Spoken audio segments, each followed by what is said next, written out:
right, good morning, everyone. The June 13th, 2024 meeting of the Library's Education and Neighborhoods Committee will come to order. It's 9:33 a.m. I'm Maritza Rivera, Chair of the committee. I will note that Council Members Moore and Morales are joining online. Will the clerk please call the roll? Councilmember Hollingsworth. Councilmember Moore. Present. Councilmember Morales. Here. Councilmember Wu. Councilmember Rivera. Present. 3 council members are present. And I will also note Councilmember Wu will be here and is running a few minutes behind. There's one item of business on, oh, wait a minute, sorry. Oh, sorry. There's one item of business on today's agenda. We have a presentation from the Office of Immigrant and Refugee Affairs about their programs more in depth. If there's no objection, the agenda will be adopted. Hearing no objection, the agenda is adopted. We will now open the public comment period. Public comment should relate to items within the purview of this committee. Clerk, how many speakers are signed up today? We have 0 speakers today. Or online? Or online. Thank you. Thank you. The public comment period is over. The first, sorry guys. Will the clerk please read today's first agenda item into the record? Agenda item 1, an in-depth presentation from the Office of Immigrant and Refugee Affairs about their programs.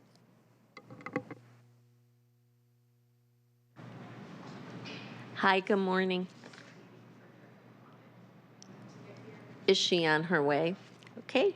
Director Mohammed's on her way in the interim. Whoever will be joining her at the table can come up, and I believe your presentation is set up.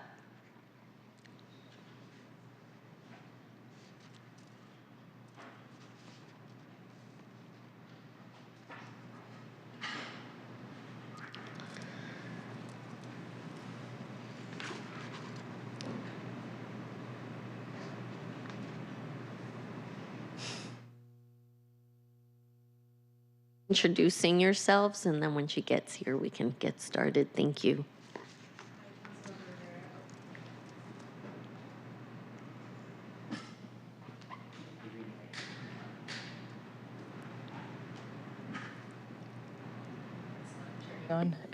Oh, there we go. Hi, Councilmember Rivera, Shilpa Salgar, Special Projects and Policy Specialist at the Office of Immigrant and Refugee Affairs. Thank you. Good morning. My name is Jessica Castellanos. I'm the Managing Director of KIND Seattle Field Office. Thank you. Hi, my name is Shira Rosen. I am one of the co-executive directors at Literacy Source. Thank you. Welcome and good morning. And we're just waiting a few minutes for Director Hamdi Mohammed to arrive.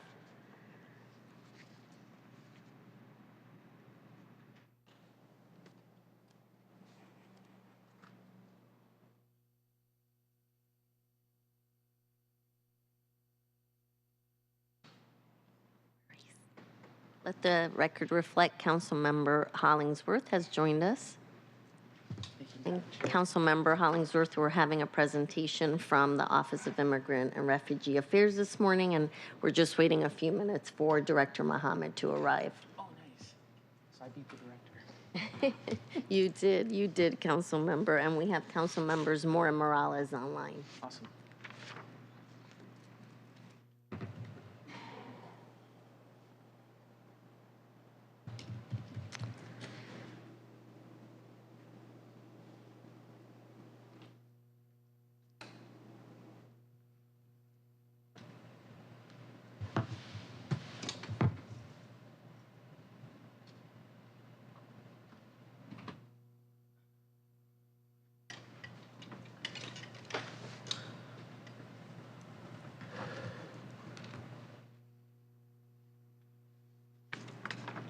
Councilmember Hollingsworth, do you have any jokes this morning?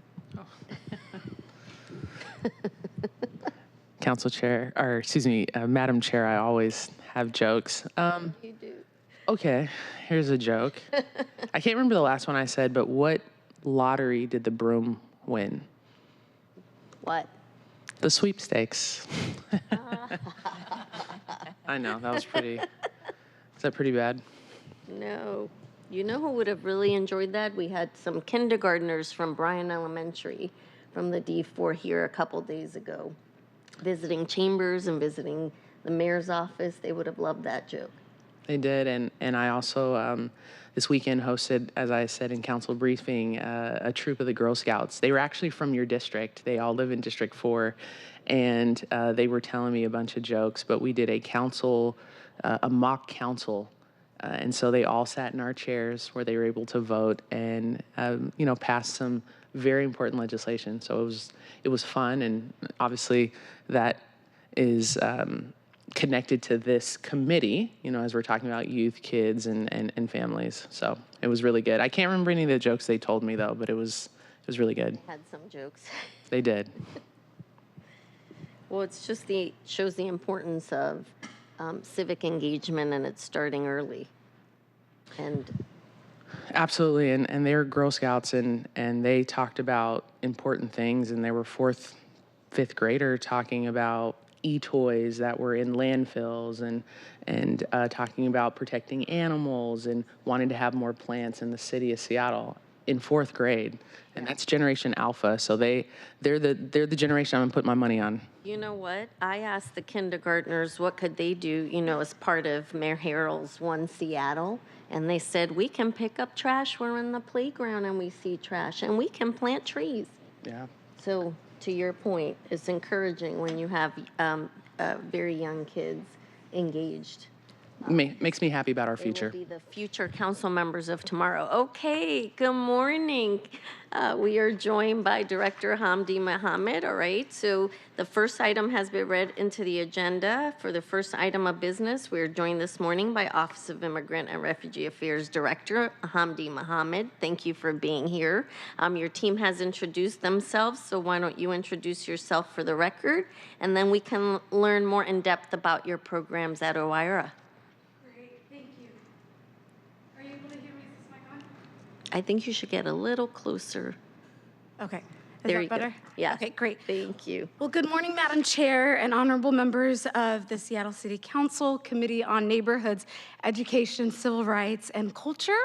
For the record, my name is Hamdi Mohammed, and I am the Director of the Office of Immigrant and Refugee Affairs. It's good to be here with you all today. I'm here to provide. It's okay. You can take a You see breath. I'm with the child, right? Yes. I just breathe hard nowadays. You ran over, I know, and I just want to give you a minute, so you can take a minute. Thank you so much. Yes, of course. This is my new pace. All right, and congratulations. Thank you so much. Yeah, I'm 2 weeks away from giving birth very soon. Yes. Baby boy. Yes. I'm here today to provide more details about the 6 programs that our office holds, and to just kind of give you guys a breakdown of the projects, the initiatives in our office, and I'm available to help answer any questions that you may have. I want to just say before I begin, I'm really proud of this work. I'm really proud of the incredible team at the Office of Immigrant and Refugee Affairs that truly makes all these projects happen. It takes a lot of teamwork to be able to accomplish a lot of what I will be sharing today. And also, we partner with over 30 community-based organizations who do the direct service, and so I also want to honor and recognize them as well. We would not be able to do the work that we do on behalf of the City of Seattle without that partnership that we have with them, so just want to recognize our local organizations. Thank you, Director. And I will say for my colleagues, if you have questions, we can take them throughout, so I'll be looking for your hands raised to do that. Yeah, please do stop me at any point, and I'm happy to share more details as best as we can. So next slide. Should be on slide 2, overview.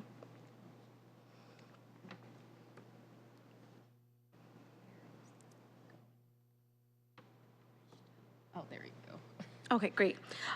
So our office was established by a City of Seattle ordinance in 2012, and really the aim of the office was to help strengthen relationships between the City of Seattle, our immigrant and refugee serving organizations to be able to have more accountability, transparency on how the government here works, and for community members to be able to share their inputs when it comes to policy making, program development, services that the city is providing.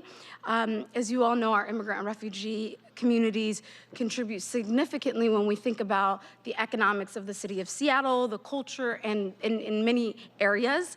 I did share with the council members a statistic sheet that shows just some of the impacts that our immigrant and refugee communities are making here locally. In 2019, there were over 50,000 immigrant entrepreneurs in the city of Seattle area.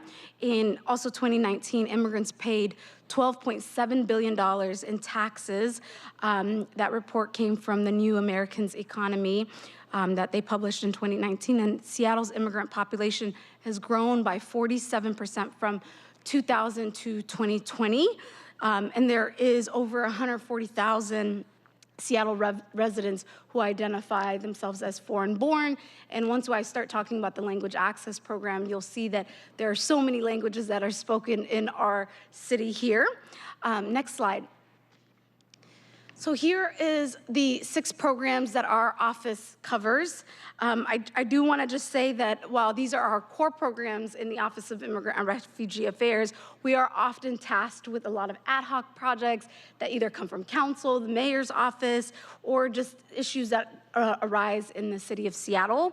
And one of those issues right now is we've seen an influx of migrants arriving to the city of Seattle, and we've been trying to work on figuring out how to house folks who are migrants and newly arriving asylum seekers, as well as providing services for them. But this is a new book of business for our office, and we are using our existing dollars to help address those types of issues. And so while these are the 6 core programs in the office, there are a lot of other issues that impact our immigrant and refugee communities that we often tackle that with in partnership with other departments. And so for the migrant issues, for instance, we're working in very close coordination with our Human Services Department.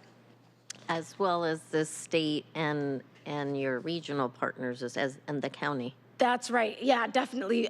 The state plays a big role. We have our office serves as a facilitator, and we helped establish the state's intergovernmental task force on newly arriving asylum seekers. And so, yes, we're at the table with the state as well as the county. And the good news there, I will share, I have a slide on this a little later, but since we're on the topic, the city of Seattle is very close in signing a contract with Commerce and the state to be able to get reimbursed for some of the dollars that we have already invested in helping house migrants. And so our office has been leading those efforts in partnership with the Human Services Department. And I'm going to give you kudos here, Director Mohammed, because you were really hard working in making sure that the city had this robust relationship and making sure that our partners were able to support the city in this. So I really want to give you kudos for that. Thank you so much. Yeah, it was unexpected work, but we definitely have been pushing through and trying to lead with the spirit of the city of Seattle, being equitable and leading with service. In this slide, I kind of talk about the philosophy of our office. There's a lot of departments in the city of Seattle that contract with nonprofit organizations who do direct services and that support a lot of work that's happening on the ground. For our office, really our philosophy is to go beyond contracting, making sure that we have like a cohort model where we're not only just giving dollars out, but we're really working in partnership with our nonprofit organizations. And so regularly convening them together, we negotiate during the contract period to make sure that the funds that we're putting out into community is very much in alignment with what we're also hearing. And so even holding listening sessions before we go into the RFP process to make sure that we're really informed by what residents are saying their needs are, to really guide us in how we develop the RFP, how we then negotiate the contract, and making sure that the way that we structure our programs is really data-driven, and we look at national numbers, local numbers, and use those statistics to help shape how we end up developing these programs. And I have program specialists who oversee all of the programs in the office. And so they are the ones that are working in coordination with the group that we end up funding for each one of these programs. And oversight is a really important part of our work, making sure that we are also conducting site visits. Obviously, we are not an auditor's office, and so evaluating the programs and being able to provide some sort of information to our partners in ensuring that the work is being monitored consistently and that we're just being, bottom line, good stewards of our public dollars. That is a way that we have been trying to lead the work, and so that's part of our philosophy in the office, and we think that helps maximize community impact and ensure that we're able to build a stronger and more sustainable programs. Next slide. So I'll start with the legal defense program. This program was established in 2017, and when it was initially established, it was in partnership with King County. And at that time in 2017, it's really when we were seeing so much hateful rhetoric that was going and directed at our immigrant and refugee communities. And we were seeing a lot of immigration enforcement, people then being really afraid to report crimes against themselves, fearing coming to government agencies. And so a lot of the rhetoric we were hearing from the federal government was trickling down and creating a lot of fear in our local communities, where then you'll see health impacts, people just afraid to go and apply for services. And so the legal defense program was stood up, and the goal of this program is really to make sure that people have access to legal services. And we partner with 4 really great community-based organizations, and I'll share more about that. Next slide. So here's just a breakdown of the funding structure. And so it's 4 organizations. Colectiva Legal is subcontracted with the Northwest Immigrants' Rights Project. And if you look at these numbers, what you'll notice is most of our dollars actually goes back out to our community-based organizations.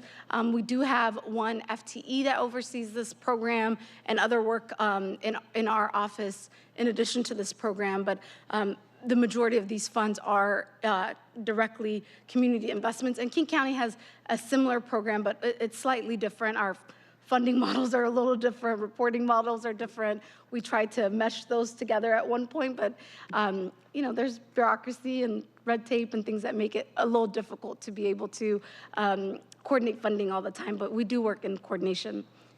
Next slide.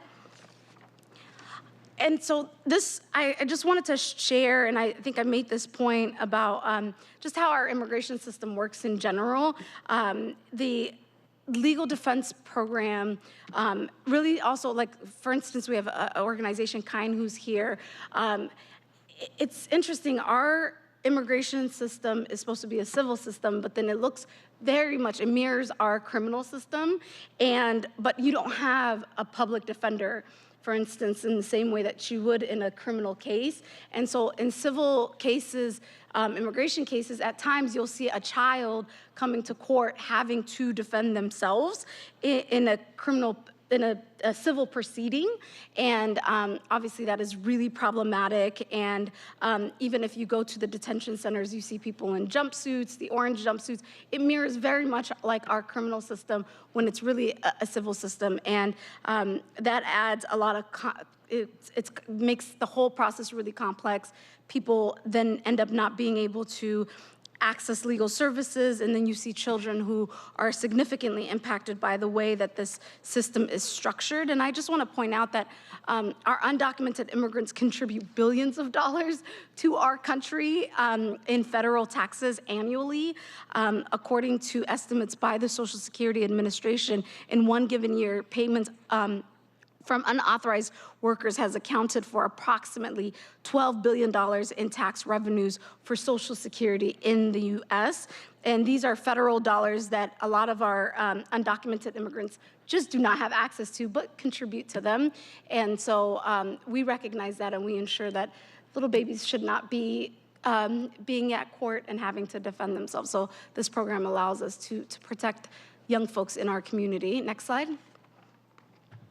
And this just kind of goes gives you an overview of the types of impacts that we're seeing. There's just a lot of delays in backlogs in our legal system. There's currently over 2 million cases that are behind and in backlog. And so there's a lot of vulnerable populations being impacted. The lack of legal services and representation is huge. You see about 54% of children with cases at the Seattle Immigration Courts have no legal representation. And so this program is helping address many of those issues. Next slide. One second, Councilmember Moore, you have a question. Sorry. Oh, yeah. Director Maha. Oh, I do. Yeah, thank you so much. I just was looking at the funding. I just want to say that the Kids in Need of Defense is a fabulous program, and I signed a number of those orders as a judge. And I'm just curious. It doesn't seem like $250,000 is a lot of money for a program that is so effective and so important. Just wondering a little bit about the budget for that, and if you could maybe expand on how effective that program is. Yeah, Councilmember Moore, thank you for that question. And I will say I completely agree with you. I wish we had more funding for it to be able to make a greater impact. And we do today have Kids in Need of Defense Managing Director here with us, Jessica, who can speak a little more to the impact that our dollars make. You know, I think that the city, it was a way for us to launch this program, and those are the dollars that we have been able to use. But I know that KIND also receives dollars from the county and as well as the state, and so I'm sure that combination of funding also helps. But Jessica, do you want to add to that? Do you want to take that question? Sure. Thank you, Councilwoman Moore. Yes, I agree. $250,000 is a start, and we're very appreciative of the funding that the City of Seattle has provided to us. But currently, it isn't sufficient. We do receive federal funds that are limited, and there are some county funds, but it isn't sufficient to meet the number of children that we turn away every day who are in need of legal services, who are calling and emailing our offices. Just down the street, there are over 800 children who are without counsel on the juvenile release docket, and that occurs on the first Thursday of every month. That picture is very real. I went to observe the juvenile release docket last month. There are many children who are not showing up to court and receiving in absentia orders, and also children and youth showing up without counsel and going against ICE attorneys. So it is a very ongoing and real need in the community. Thank you, Jessica, for that answer. And Councilmember Moore, this next slide actually depicts the accomplishments or how we've been able to use these dollars and the types of impact it has made as for all of the organizations, the 4 organizations that we are funding. There's over 160 people who received full direct representation in 2023. 120 clients received limited legal services. 49 of those clients received assistance with asylum applications. 56 people were able to obtain their permanent or temporary immigration status. And so while these dollars are small, it's making an impact as well. And so that's why we continue to advocate for this program. And I won't push for dollars here, obviously, but we always welcome that and want to be able to make a greater impact. And what we have so far, we feel like has been sufficient, and we've been able to do the most that we can and make the greatest impact in the city of Seattle with the existing funds. Yeah, and Director Mohammed, you and I have talked about the need and it's hard to meet the need, and this is why I really wanted to lift up your work working with the county, who has, as you said, similar program, and with the state and with the federal government to try to get more funding to meet the need here in Seattle. But yes, I mean, you all do a lot with a little. That's right. Yeah. Small but mighty. Thank you. Thank you, Councilmember Moore. Go ahead. Yes, thank you, Councilmember Moore, for that question. I do want to invite Jessica again to just kind of share a specific story with you all on some of the impact that KIND has been able to make.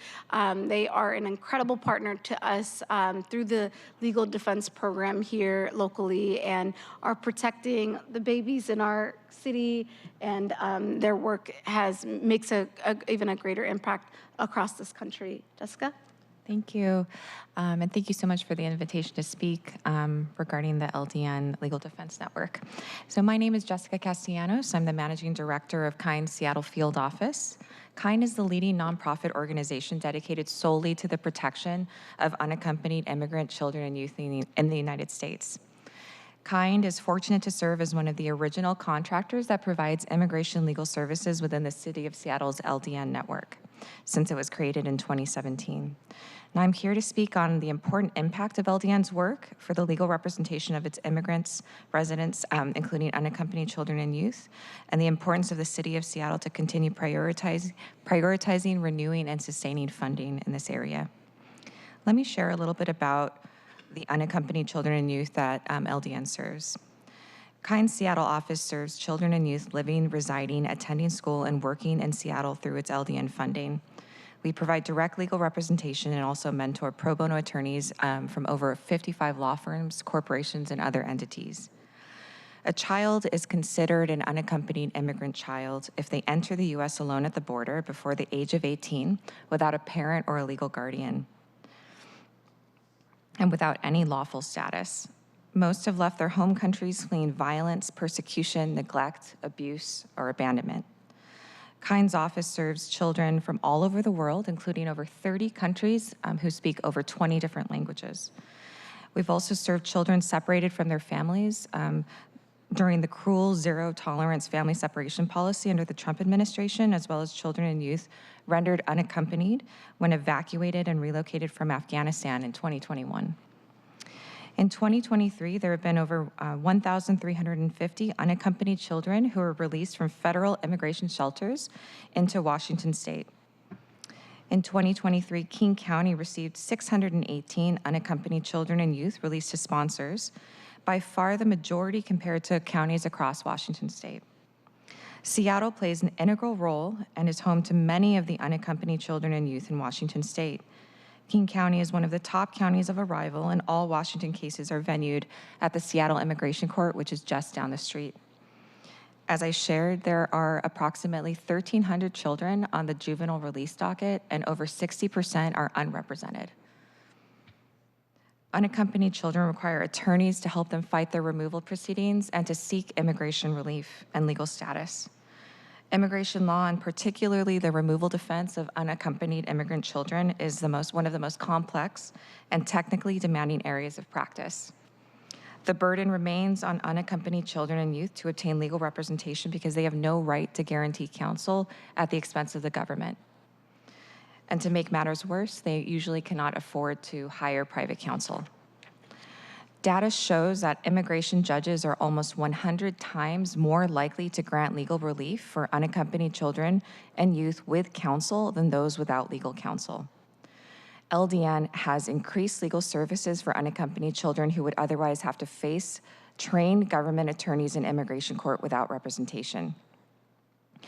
KIND attorneys provide crucial, culturally sensitive representation to children eligible for protection because of abuse, abandonment, neglect, persecution, or other forms of violence, such as sex and labor trafficking and sexual assault. Because unaccompanied children are often left with little to no case management and navigation of social services, we have a social services team that helps connect children to education, healthcare, driver's licenses, emergency funds, and other much-needed resources. Let me give you an example of our work that brings all of these pieces together. One of our clients, Teresa, is a minor from Central America who was a victim of a crime after seeking refuge in the United States. Her KIND attorney is currently pursuing a U visa, which is a form of immigration relief for victims of crime. This shows how LDN also improves public safety and allows immigrants to come forward to seek help. KIND has assisted many survivors like her in reporting their case and cooperating with police departments and law enforcement. As a young mom with limited resources, Teresa is working with Kind to access available support for her family. Teresa's attorney recently connected her with a Kind social services coordinator who helped her obtain cash benefits to help with her infant child, and also helped her complete child support payments, paperwork, to gather monthly child support payments. With this financial relief, Teresa can rightfully focus on attending school while caring for her young child. Kind social services coordinator also helped Teresa find a respite in her local library. With a newly secured library card, Teresa is happy to have a safe space to bring her child while borrowing books and accessing computers and Wi-Fi to manage school responsibilities. Teresa is on track to obtain permanent lawful status, complete her high school education, and dreams of raising a happy and healthy child here in Seattle. Teresa is now less likely to be taken advantage of by unscrupulous employers, trafficked, or abused again. Instead, we are focusing on her strengths and seeing her and her child blossom as members of Seattle's community. Through LDN, Seattle joins other networks across the country to protect its community members, especially in the face of frequently hostile federal policies and in light of a potential administration change on the federal level. Thank you so much for your time. I'm happy to answer any questions. Thank you so much, Jessica, for sharing that information and also sharing that it's a story. That's the sort of impact that we're trying to make with the LDN program. It's directly serving our community members, and that lack of legal representation for children is one that creates significant problems for us locally, for our community at large, and so we want, this is a significant program in our office, and that we're really proud of the partnerships that we have with the organizations we're working with. Next slide. So the next program that I wanted to spotlight is our new citizenship campaign. This program just really focuses on naturalization assistance. We have many organizations that we are in partnership with, and each contract with our nonprofit organizations looks slightly different depending on the size of the organization, what they're working on, and we develop those contracts in partnerships with each of them. There is currently more than 100,000 immigrants and refugees living in Seattle and in King County who are eligible to become a citizen, and the new citizenship campaign was created to make it easier for people to be able to obtain citizenship. And we know that there's a direct correlation between naturalization and the increase of spending power. There is an economic connection that is there. People who are citizens tend to have better access to housing, end up having better access to home ownership, education, scholarships, and so forth. And so this is an area of investment for us. We calculate that our work has led to approximately $56 million increase in spending power for newly naturalized Seattle residents. Each naturalized citizen increases their annual income, resulting in approximately $3,200 additional spending power. And research from 2023 has shown if all of the 22,648 eligible permanent residents in Seattle became U.S. citizens, the annual income increase would be an additional $72.5 million for our region. And so we want to be able to see more people naturalize and contribute even greater to the local economy. Next slide. Here's a breakdown. It's a small program, and here's just the breakdown of the different fundings for different organizations. Like I said, some of these organizations already have existing citizenship programs. They have teachers that they work with, other areas of funding, and so we're contributing to that as well. And they have naturalization clinics that they hold. Our team will staff some of those clinics and work in coordination. And there is a cohort model for these organizations. They come together, hold citizenship clinics, and so forth. So that's just a budget breakdown. We have one person who oversees that program and brings that cohort together. Next slide. Director Mohammed, I remember pre-COVID anyway, there was a huge, every year at Seattle Center, citizenship clinic. Is that still is that still being administered? It is in a different sort of model. It's not the large after COVID-19. Things have kind of shifted for organizations as well. It took a lot of resources to be able to put those big clinics together where you need a lot of immigration attorneys to volunteer, the food and the time. But what we have done now is you'll see smaller clinics, so maybe sizes of 60 people, 40 people happening a lot more, as opposed to this one big clinic that we prepare for one time in the year. And we're seeing a greater impact with having those medium-sized clinics. Throughout the city versus one, it might actually be more helpful to have it within, across the city versus That's just right. one location that people need to get to. That's exactly right. Yeah, instead of coming downtown the Seattle Center, it might happen in District 4 or District 9 or wherever it may be across the city of Seattle. That's right. That's great. I'm glad that's still happening. It does, yeah, and then we'll make sure we invite council too sometimes when those clinics are happening. People, you'll see them, receiving the legal services and then later on becoming citizens, and that is always an exciting thing to be able to witness. Agreed. Yeah. Here's just some of the languages that is spoken primarily with our NCC clinics. It's a lot of different folks in our city that's being touched. Next slide. And we just wanted to spotlight some of the accomplishments from 2023. NCC assisted approximately 240 community members. That's 11 free naturalization clinics. So those larger clinics, it goes from 1 to 11 that you'll see. 4 naturalization information sessions. Those really help people prepare before they come to a clinic or sit down with an attorney, getting their paperwork together, making sure that they are, maybe signing up for an education class before they get ready to actually prepare for the citizenship test. And then as well as 10 trainings supporting the naturalization program as a whole. Next slide. So we have 2 citizenship programs. Here's our other program, the New Citizenship Program, NCP. This program is significantly funded by the state, and similarly, it provides free legal services. In 2022, under Mayor Harrell's leadership, we did renew our commitment as an office to citizenship and to continue to move this work forward, and we were part of the national Naturalized 2 Million by 22 campaign.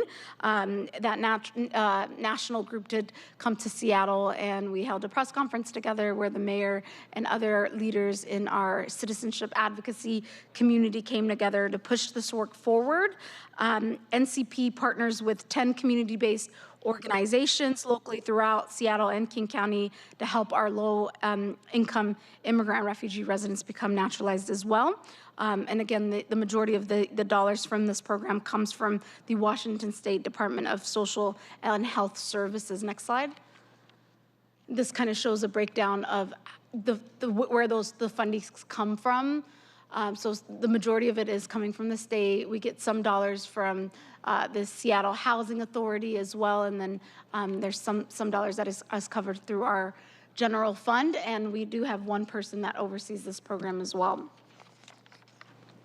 Next slide. And then here's just some of the impacts that you see with the NCP program in 2023. 93% of the folks served are identify as either Black, immigrant, BIPOC, folks of color in our community. There's over 47 different languages that are spoken. People come from over 50 different countries here locally. And so these are just some of the data that we do collect. This data helps us, it informs us in how we do our work, and also we report these numbers. We track them very closely and report them back out to the state as well as part of the contract requirements. Next slide. And then here's just a couple of additional data points. Over 485 citizenship applications was completed. 1,000 low-income individuals in our city have received assistance through this program. A lot of the folks who end up coming to access the NCP program are maybe people who are working two jobs, and it's still really expensive to be able to apply for a naturalization application. Believe it or not, it's hundreds and hundreds of dollars to be able to apply for those applications. And so they do receive help with fee waivers and things like that. And there's about 5,000 hours that have went into these citizenship classes and tutoring, and our nonprofit organizations are the ones partnering with teachers and so forth who provide assistance in preparing for those 100 questions. I myself remember being a young child, 10 years old, helping my mom prepare for her citizenship test, and staying up until midnight to do that. And so I'm really glad that we have programs like NCP who do not keep kids up at night to help prepare for the citizenship exams. Yeah, it's a really great and fun program. Now I have the honor of introducing Literacy Source. Literacy Source is a longtime partner of NCP, NCP, and they have been able to work with us in helping naturalize folks, and this is an area of focus that they have contributed to for many years, and we have the managing director and co-executive director here to share a little bit of the NCP work and the impact that we've made. Sherry, welcome. Hi. Thank you very much for having me today, and I appreciate getting to speak with you. My name is Shira Rosen. I am one of the co-executive directors at Literacy Source. In short, we're adult education, so we do ESOL, GED, conversation classes with the library, and then we also have the NCP program, and we're part of Ready to Work, which I'll talk about as we get to that program. So for NCP, we have a case manager named Corey, and she helped 36 people last year prepare for the interview, all their citizenship paperwork, and do the whole process so they could become citizens. I can say she has a waiting list for sure right now. There is a ton of need and not enough hours in the day to do all of it. She meets one-on-one with all of the clients, provides support, guidance, compassion, just everything through the entire process, which is quite a process. And most of our students are English language learners, so many of them are also taking classes that we teach specifically for citizenship, or just English language classes, so they can actually do the interview and understand the language and be able to do that. So she helps with that too, along with one-on-one tutoring. So one of the clients that she's helped in the last year is Soraya. Soraya and her husband came to the US later in life. And her husband was able to become a citizen very easily because he'd been educated. But in her country, girls didn't get to go to school. So she really didn't know any English, and she was a long way from becoming a citizen. Through our programs over the past 6 years, she was working on her reading, writing, and English in our English language classes, citizenship classes, and she was in class twice a day, 4 days a week, and met with a tutor twice a week on top of that. She was super committed. Everybody knew her at the center, and she was definitely around a lot. When she was ready, Corey helped her to go through the citizenship application process and get ready for the interview.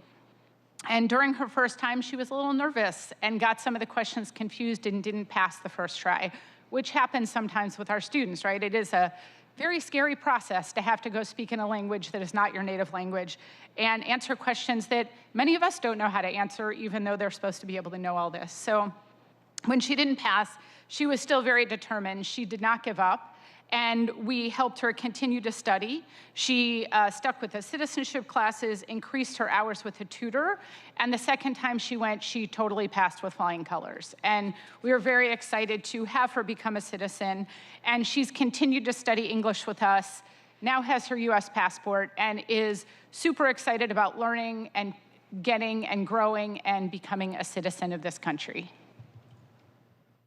Thank you so much for sharing that story. And you hear so many similar stories like that where people end up, receiving their citizenship, moving forward, buying homes, moving on and getting the degrees and education that they were excited about when they were coming to the United States. And as a naturalized citizen myself, I am very proud of the investment the city of Seattle is able to make. And it's programs like this that I think help people like folks like my family being able to become successful and allowing me to have a seat at the table here even today. So it's an important program, and so thank you to Literacy Source for the hard work and the many years you've spent on and pushing thank this. you for supporting us and doing this work. We Absolutely. greatly appreciate it. Well, we appreciate Jessica and Shira being here to tell about success stories, because, these are people behind the work that you do, and it's important to hear and really great to hear folks that are being helped with this investment. And so thank you for being here. Thank you so much. Next slide. Our language access program, most of our programs are external focused, but our language access program is one that is very much internal focused. It's ensuring that our city of Seattle departments have the resources that they need to make sure that they're translating services. And so there's a lot of trainings that go into helping our departments being able to provide services in a timely way in the appropriate languages. And this program was founded through an executive order, and today is being able to help so many of our local departments in ensuring that folks are accessing services in a timely way and meeting those federal requirements that under the Civil Rights Act that say that, regardless of what language you speak, what ability you have, that you should be able to access services. And so this is one of those programs that allows us to do that. Next slide. So the language access program is heavily focused on city departments. We have provided services to about 25 different departments, translating over 2.3 million words in our top languages. This also, you can see the investment. We have 2 FTEs that support this program with a $240,000 investment, and then we partner with our translation service, SmartCat, which is a tool that basically allows you to, it's a memory bank almost. You translate the materials, those languages are saved, and those translations are saved in that language bank, and then later on when a translator goes in or our staff goes in, it's able to remember some of those terminologies, which it ends up being cost savings for our city as a whole.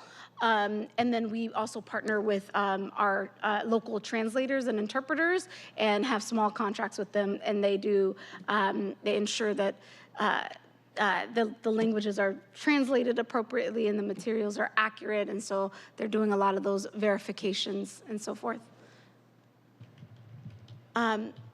22% of Seattle residents do speak another language. 8% of Seattle residents speak English, say that they don't speak it very well, and there is 150,000 languages spoken in the Seattle School District.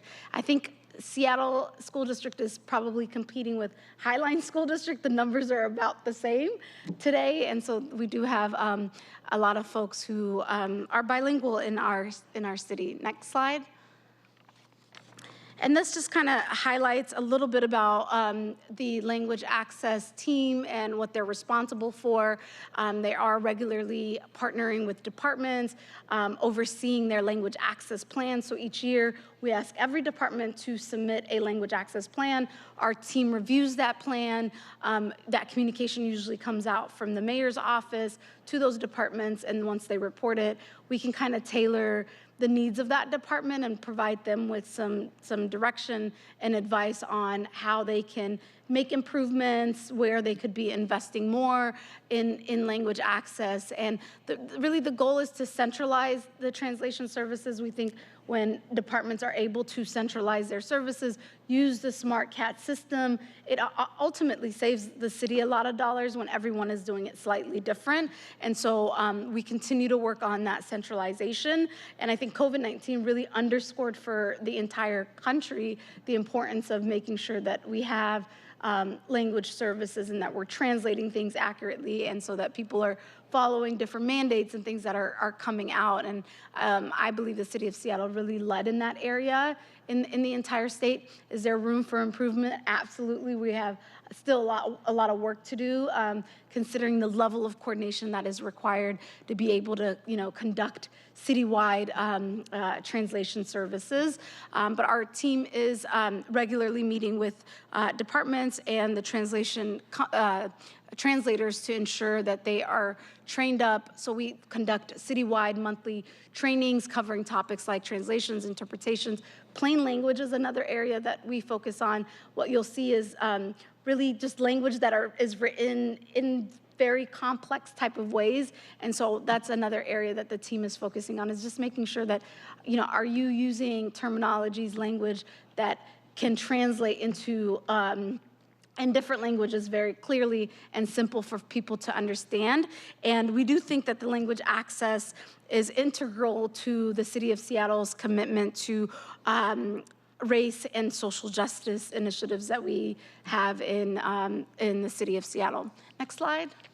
And I will say that I know language access over the years has been something that the city has really put focus on, and I really appreciate your work. I know a lot of the departments really rely on your work and your assistance when they're doing language access, and it's really important that you're doing this work with the departments. I know that we partnered with your office when I was in the Office of Arts and Culture, and even in my other previous roles at the city. And so I really, really appreciate the work that has been done. And I also appreciate the online tools that are now available, because I remember how challenging it was to support all the city departments with this work. And it's great that there is now an online tool that you can help departments utilize, because this is a really important service to provide. That's right. Yeah, working in consultation with those departments is important. And I'm glad that you've experienced it firsthand, because sometimes people are like, how does it work? And so it's in concert together, and that collaboration. The only way to be able to be successful in doing this is being able to have both the departments welcoming our services and working in consultation with them. And I should also say that you all work really hard to be available on demand when possible as well. So I know that departments will reach out to you, and even this body has reached out to you to last minute requests. And I know that you do what you can to really accommodate those. So thank you. That's right. Yeah, and I think when I met with Councilmember Tanya Wu, we talked about how do we provide translation services even to council during council hearings, and so that's an area. It's a kind of a newer area that we're trying to figure out what's the best ways that we can also support meetings that are happening in the chambers. Want the record to reflect Councilmember Wu has joined us. Did you have a question? Yes, I have a question. Great. So, thank you so much for all that you do. You spoke earlier about a report from different departments regarding translation, outreach. Is that something that is on your website, or we could take a look at, or is that something we would have to request from the executive's office? I believe that's a report that I can submit to you guys for sure. I don't think the plans are so different, and definitely if someone wants to access it, they're welcome to. But I'm happy to submit that report over to your office for you to review. Thank you. Absolutely. We'll make a note of that. Here's a little bit of just the numbers, again, of translation services that we've provided. 50 translators that we have on board, 25 departments. We've conducted 12 different departments have received that Smart Cat training. And so, yeah, it's making a really good impact. Next slide. And so the Innovation and Performance team received 274 in-language applications on the civic form. And also this language access program is, our program in the city of Seattle actually gets contacts and people reach out from across the state just to share a story. States of Hawaii have invited us to do presentations for them, and our language access team has went and provided them with some training and information during conferences that they've held. And our translators, I will say, I wish I could have brought one here today, but they're really proud of this work when they are able to see the materials that they've translated and then that being used in the public and how it makes a direct impact for their community members. And again, I think we saw that a lot during COVID-19, where we were using translators for even not only written translations, but verbal translations. They were doing videos and working with the Seattle channel and public health to translate really important information. And their faces are out in the public. And I will say a lot of our translators are also community leaders, people who are trusted members of their community. And I think that adds another layer of faith in our government services, where people can see people who they know and they trust delivering a message on behalf of the city of Seattle. And I think that is something that we really see with the partnership that we have with our translation community. Director Mohammed, can you just briefly say the CIVA form, what that is? That's a form that is used online to be able to submit the translation request. And so departments are able to have access to that and make a connection, and we can see it and then go back and say, okay, you need services, we'll reach out to them. And it has centralized this work. Yeah, it centralizes the work exactly for the city of Seattle. It's the tool that we use to be able to reach out to other departments and know that they need, it's like an inquiry box almost. Thank you. Thank you. Ready to Work. Ready to Work has been around for many years. This is another program that really focuses on workforce development, helping people get the jobs and the trainings that they need to be able to be job ready. It's been around since 2015.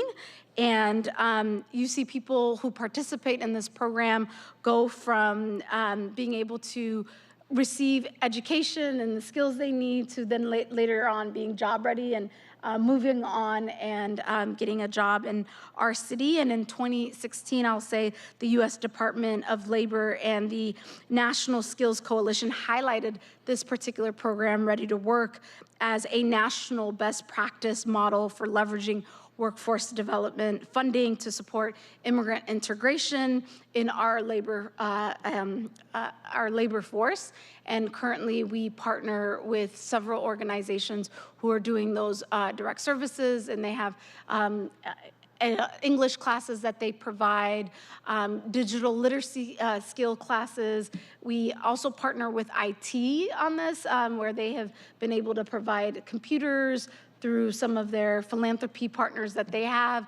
And so we're also connecting Ready to Work, not just hosting it in our office, but it's going beyond, where you do see us making sure that we're touching on digital equity as well.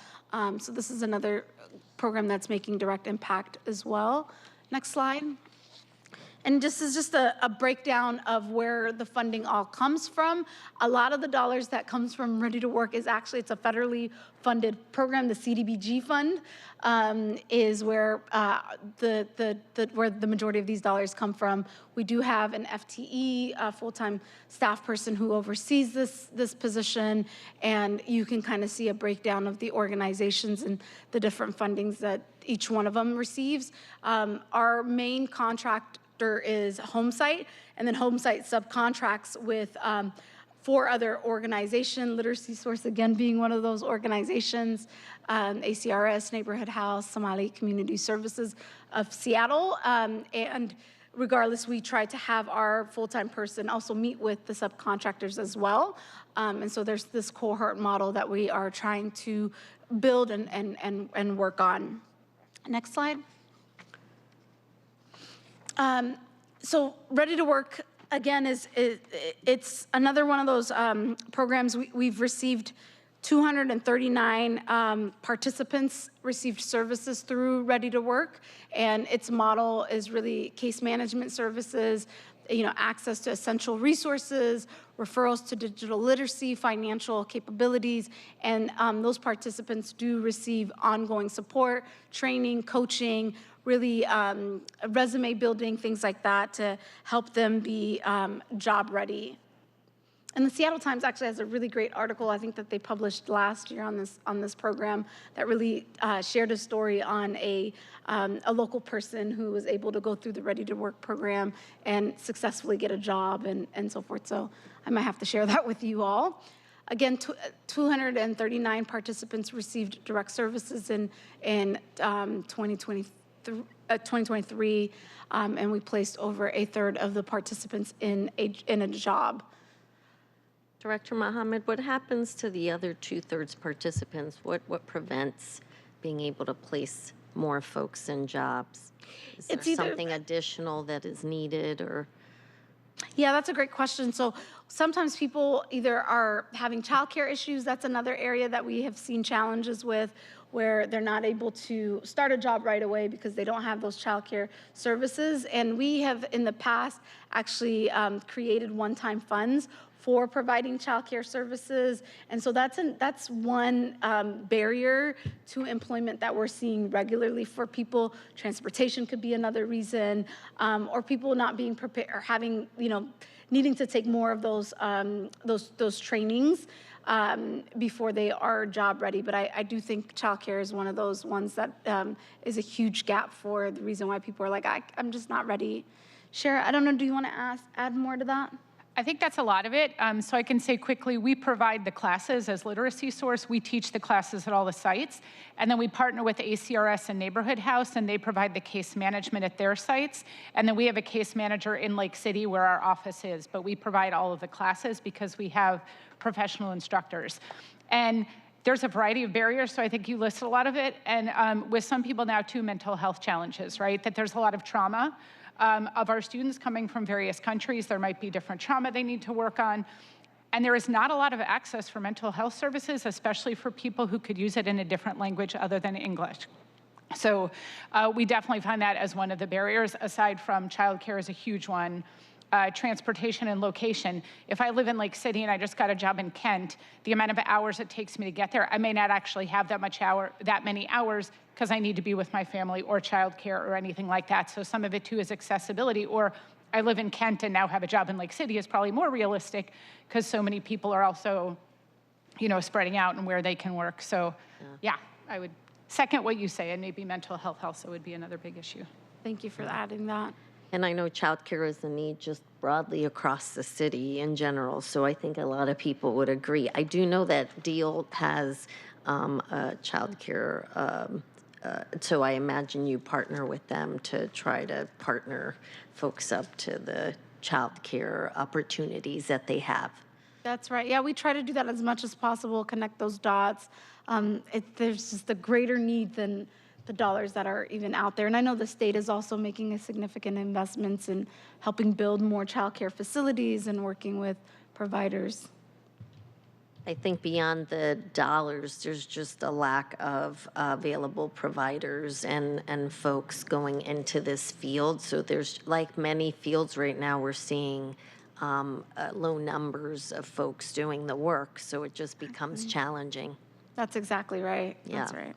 And actually that's one of the career paths that some of our students take is to go into childcare, and that we have a way that we can connect them to getting trained to be childcare providers. And we have a group of students who regularly become childcare providers, which is great because that's actually a need they have.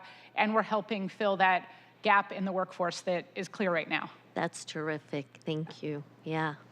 All right. Thank you for those questions.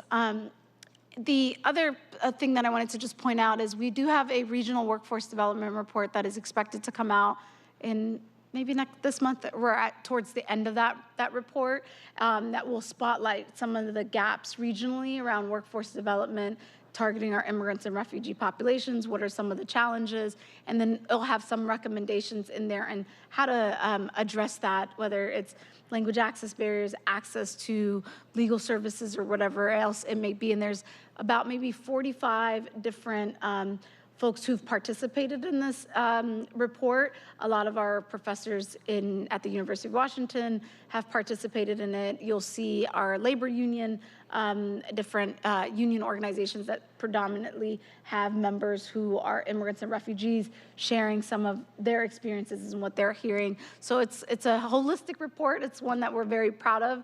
took us about a year to develop this report, and so we're looking forward to being able to submit that to council once it's ready for it being public. Do you have a timeline, Director Mohammed? We more do. or less? I think it's. I don't have the timeline in front of me, but I believe at the end of the month is when it should be coming out. So sooner than later. Great, looking forward to it. It's the graphics and the pictures that are like all the writing is there, but it's the little touches we're trying to technology finalize and make it look good so people can also read it. All right. I want to invite Literacy Source again to share any success stories about Ready to Work. Sharon? Sure, I'd be happy to. I'll say one thing about the digital literacy is we do give every student a computer, whether the class is in person or online, so that all of them have the opportunity to learn how to use a computer, because we know that's part of pretty much any job you're going to have right now. And so we do that with all of our classes at Literacy Source. Example of some of the stuff we do is that one of our instructors recently was working on a class about being paid, right? And what are your rights and things like that about being paid. And they had a discussion on minimum wage versus a livable wage, which we know is not necessarily the same in the city of Seattle. Wage theft and what makes a good job versus a bad job. And a lot of what they came up with is a good job is when you have benefits and you get paid and things like that. And the bad things came from like a bad boss or a bad work climate or a bad work environment. And so there was a guest speaker from the Fair Work Center that came to talk about wage theft, breaks, overtime pay, retaliation, kind of the legal aspects of what it's like to have a job that a lot of our students don't know. And being that, and also just working on their English, we were excited that a student got a job at Costco as a cashier assistant, because that's a lot of listening and speaking in English. And she'd applied to jobs in the past and not gotten them because her English level wasn't quite high enough. And she was really proud that she was able to get the job she wanted because she'd worked so hard on her English. And in our lower level classes, so our classes are different levels depending on where students are at, so we try to place them with people at a similar level. They were working on just calling the dentist and making an appointment and using the phone and practicing that. And each student did that in front of the whole class, so the class could listen to them and give feedback as they tried to spell their name, as if they would for an appointment, which they would also need in a work environment, right? So learning kind of all of those life skills.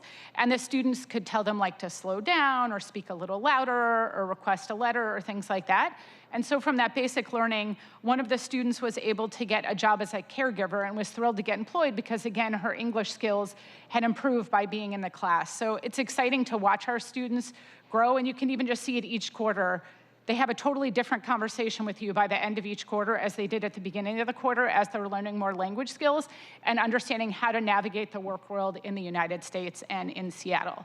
So again, thank you so much for funding for both of these programs. It's really great for us, and we get to watch our students grow all the time because of it. Thank you, Sheriff, for sharing that story. For sharing. You know, I will say personally, I see the confidence that comes from learning English and being able to participate in community and in the workforce. I volunteered many years ago to teach English, and it's really rewarding. So I encourage folks, if you have time, a lot of these classes happen after hours as well. So if you have a job during the day, you can still volunteer, and it's really rewarding to see, and it really helps folks, be able to participate fully, and the confidence and the gratitude is overwhelming. So it's really, thank you for the work that you do.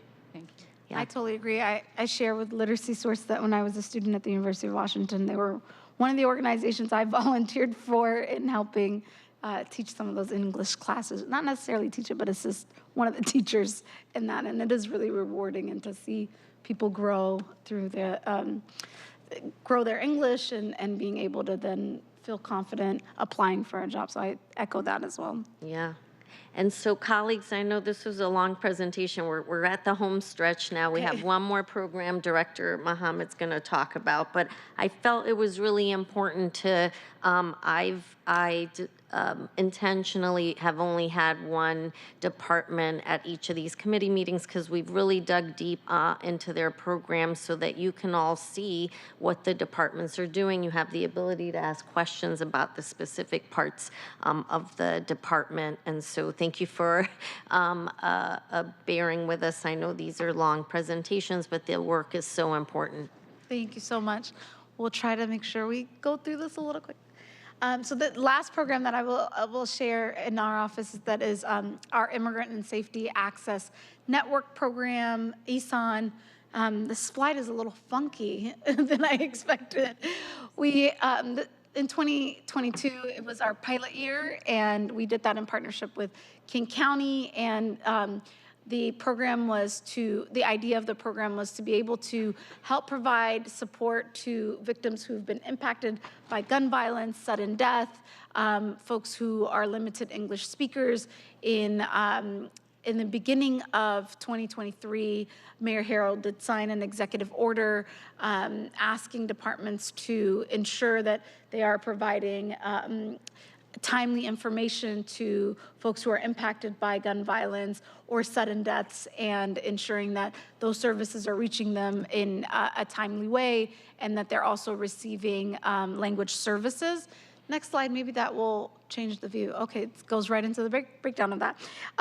So what's missing in the previous slide is that the ESON pilot program last year roughly supported about 685 individuals through workshop trainings, classes, case management, and direct financial assistance and outreach efforts.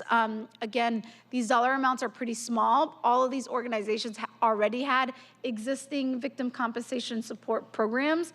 And so it was like supplementing that and making sure that we were adding dollars where they could make greater reach and focus heavily on our immigrant and refugee communities and providing those navigation support and even peer support. And what I will say is that out of a lot of the gun violent shootings that we saw in Seattle in the year of 2023, ESON, I want to say the majority of those families that were impacted, ESON partners were able to directly work with those families and provide them with timely services. Next slide. And so, yeah, this is just kind of shows the breakdown. We also, as part of the ESON program, I myself, sometimes accompanying the mayor, I know even this year, Councilmember Rob Saka, with the shooting that happened at Chief South High School, or across from Chief South High School at the community center, we ended up going together to go visit that family, and they were one of those families who did receive financial services and access to navigation support through the ESON program, and that family was dual language speakers and really benefited from having immigrant serving organizations directly working with them. Next slide. Yeah, and this just kind of talks about the, in 2024, 2025, we do have new contracts, and now we are going from a pilot program to more of a permanent type of program. There's 3 organizations that we're partnering with for the 2024 contracts, and we're gonna focus heavily on those direct cash assistance services. The Washington State has a victim compensation fund, and ESON is modeled after that, that fund that they have. What we see happen in the state is there's just a lot of like forms that you have to fill out. Some of the challenges that we hear from City of Seattle residents is it takes a long time to be able to access those services. So we did work with the Seattle prosecuting attorney's office to help develop our criterias for this program to just kind of simplify it so that people can access the services a lot quicker than going through long application process to just get access to these dollars. I think you meant the city attorney's office, not the prosecutor, right? The attorney's office, okay. Sorry. I stand corrected. I wanted to clarify. That is correct, the city attorney's office. And then here is just a breakdown of those dollars and what some of those organizations will be using those dollars for. And as you can see, most of the funds are going to go directly to the families, and there's not a lot for overhead costs and things like that. And then just an overview of the qualifications. We'll have, reporting that we'll receive from the organization. We've capped it at about $3,000 in cash assistance per incident for those residents who are impacted. There is an income requirement, and again, it is modeled after the state's fund program as well. Next slide.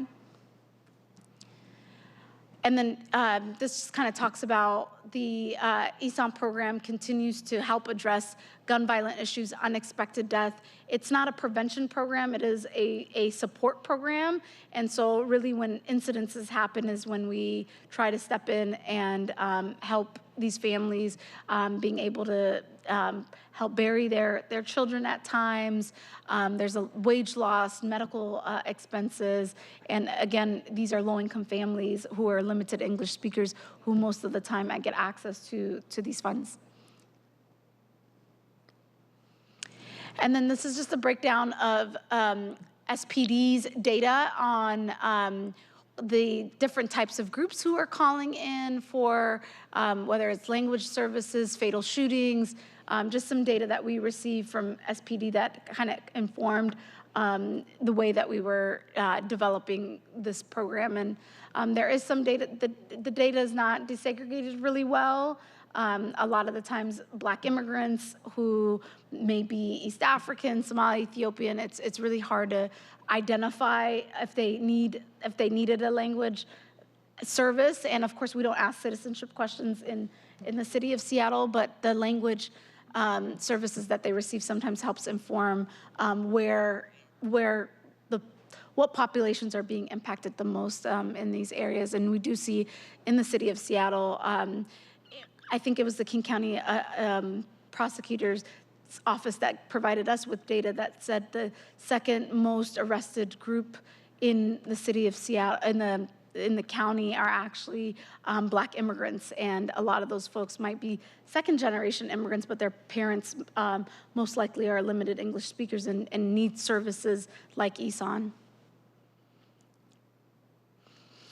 And yeah, this just kind of highlights, before we put this program together, we did do a lot of listening sessions. It was really informed by community and what we were hearing from them. Next slide. And then the one time, I don't know why this slide looks like this.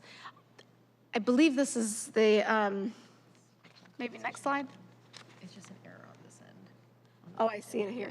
So, okay, so we also have a one-time victim compensation fund.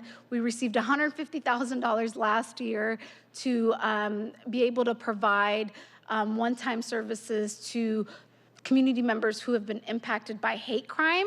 And it was around the time that we saw the vandalization at the Wing Lu Museum.